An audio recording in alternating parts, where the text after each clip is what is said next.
আম্মা বাদ সম্মানিত স্ত্রী সর্বপ্রথম কৃতজ্ঞতা জ্ঞাপন করি সেই মহান স্রষ্টার প্রতি যিনি সমস্ত সৃষ্টি জগতের প্রভু।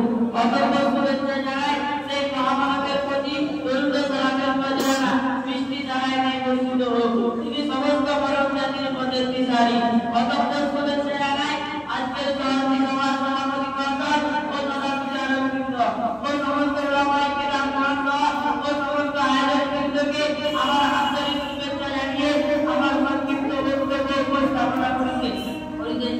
সম্মানিত সুধী, ইসলামের পর্দার বিধান হলো একটি গুরুত্বপূর্ণ বিষয়। পর্দার বিধান হলো যে আইন হযরত আয়েশা রাদিয়াল্লাহু আনহা বলেন, আল্লাহ ওই সমস্ত নারীদের উপর আপনার রহম করুন যারা ইসলামের মাধ্যমে হিজরত করেছিলেন। আল্লাহ বলে আয়াত অবতীর্ণ করলেন, ওয়ালা ইয়াগরিবনা বিখুমুরিকুম আলা জুনুবিহিম, অর্থাৎ মুমিন নারীদের বলেছেন তারা যেন তাদের দৃষ্টি অবনত রাখে এবং তাদের আর্থিক কর্তব্যগুলি হেফাজত করে এবং তাদের জীবনের প্রদর্শন করবে।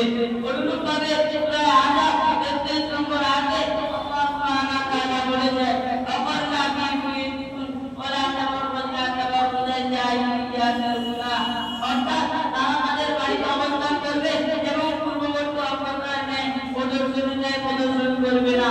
তো ইসলামের বিধানের পূর্বে আরবের নারীরা নিজেদের সৌন্দর্য প্রকাশ করার জন্য পর্দাহীনভাবে পুরুষদের সঙ্গে বাইরে বের হতো, যেটা বর্তমান সমাজে ব্যাপকতার শিকার করেছে। যার কারণে সমাজে অশ্লীলতা অধিকারমূলক ঘটনা দিন গড়ে চলছে। এই অসভ্যতার মহামারী কখনোই নিরাময় করা সম্ভব না। যতক্ষণ না পর্যন্ত শরিয়াত বিধান অনুযায়ী পর্দা করবে, ততক্ষণ পর্যন্ত সমাজে অশ্লীলতার বিচার বেড়ে যাবে।